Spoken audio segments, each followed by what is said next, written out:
Kung Fu Panda olamida eng kuchli jangchi Po yoki Oogway deb o'ylasangiz adashasiz, chunki bu olamda hatto ular ham yenga olmaydigan jangchilar bor. Hammaga salom do'stlar, sizlar bilan Kinobayt kanali. Bugungi videoda esa Kung Fu Panda olamidagi top 10 eng kuchli jangchilar haqida gaplashamiz. Ro'yxatimizda 10-o'rinda Jing. Jing sehrga nihoyatda iqtidorli bo'lgan, uning qobiliyati shunchalik kuchli ediki, Oogway uni Mogu tog'iga mashq qilishga yuborgan.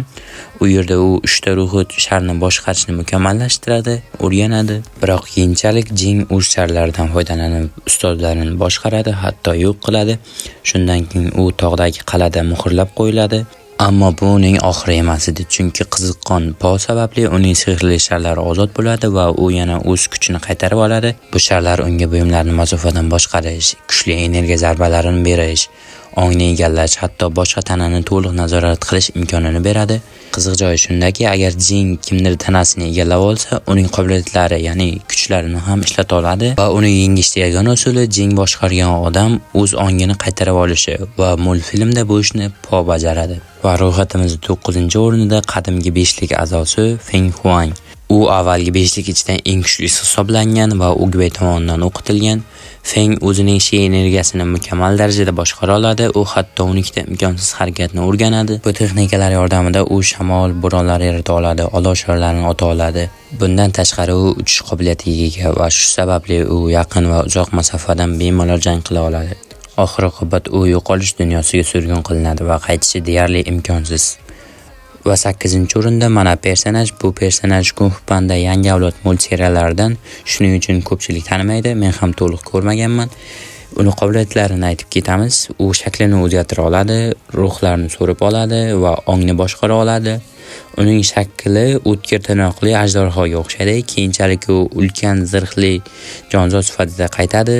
Bu zirhni nihoyatda mustahkam bo'lib, hatto kuchli hujumlar ham unga ta'sir qilmaydi. Uning zaif joyi qonidagi qizil jet hisoblanadi. Faqat shu joyiga kuchli zarba berilgandagina uni yengish mumkin. Bu personajni biladiganlar bo'lsa izohlarda yozib keting. Biz esa 7-o'ringa o'tamiz. 7-o'rinda Kai. Kai Oogwayning sobiq do'sti bo'lgan va u bilan birga ko'plab janglarda birga qatnashgan.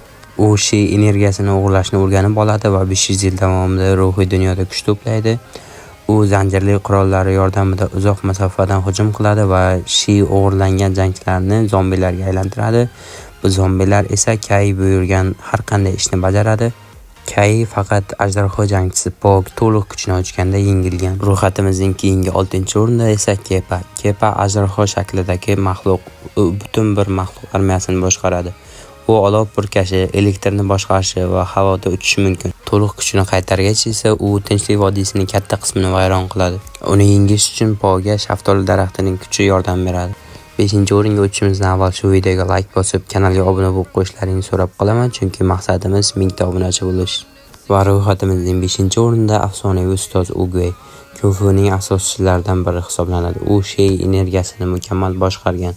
U kuchli energiya devorlarini yaratishi, dushmanlarni uzoqdan mag'lub etishi, hatto ittifoqchilarni davolashi mumkin. Hatto o'limdan keyin ham u ruhiy dunyoda yashashda davom etadi. Siz bilgan personajlar haqida ko'p gapirib o'tirmayman, chunki video uzun bo'lib ketadi va biz keyingi o'ringa o'tamiz. Va nihoyat 4-o'rinda Po.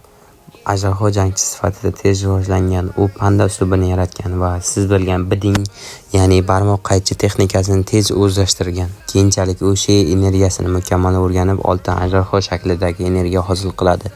Bu unga havoda harakatlanish, kuchli zarbalar berish, hatto energiya orqali hujum qilish imkonini beradi. Ro'yxatimizning 3-o'rinda esa Jindao. Jindao esa yovuz ajdarho ustasi bo'lib, u shi energiyasini yutish qobiliyatiga ega. U teleportatsiya, telekinez, jin chaqirish va kuchli energiya zarbalarini ishlata oladi. To'liq kuchiga kirgach, u yashil olov purkaydigan ulkan ajdarhoga aylanadi. Uni yengish uchun esa bir nechta afsonaviy jangchilar kuchlarini birlashtirishga majbur bo'lishadi. Va 2-o'rinda maymunlar qiroli Sun Wukong. U ham eng kuchlilar qatorida. Uning qobiliyatlari: u kilollar yaratadi, teleportatsiya qila oladi, shaklini o'zgartiradi va ulkanlashadi. U hatto gigant dushmanlarga ham qarshi tenglasha oladi. Sehrli toji bilan esa u deyarli yengilmas bo'lgan. Va nihoyat ro'yxatimizning eng yuqori pog'onasi, ya'ni 1-o'rinda Master Yao turadi. Uni ko'pchilik bilsa kerak, u Kung Fu Panda multseriallarida chiqqan. Uni deyarli hech kim yenga olmaydi. U Kung Fu'ning barcha sirlarini biladi. U kelajakni ko'ra oladi, fikr o'qiydi, dunyoda sodir bo'layotgan voqealarni biladi. U 5 ta sirli texnikani mukammal o'rgangan. Kuchni 1000 barobar oshirish, vaqtni to'xtatish, chaqmoq chiqarish, ulkan energiya zarpasi va uchish qobiliyati. Shu sabab Kung Fu Panda olamida eng kuchli jangchi ustoz Yao hisoblanadi. Bugungi video shulardan iborat edi. Video haqida fikringizni va savollaringiz bo'lsa, izohlarda yozib qoldirishingizni kutaman. Kanalga obuna bo'lib, like bosib qo'yish esdan chiqmasin. Sizlar bilan Kinobayt kanali bo'ldi.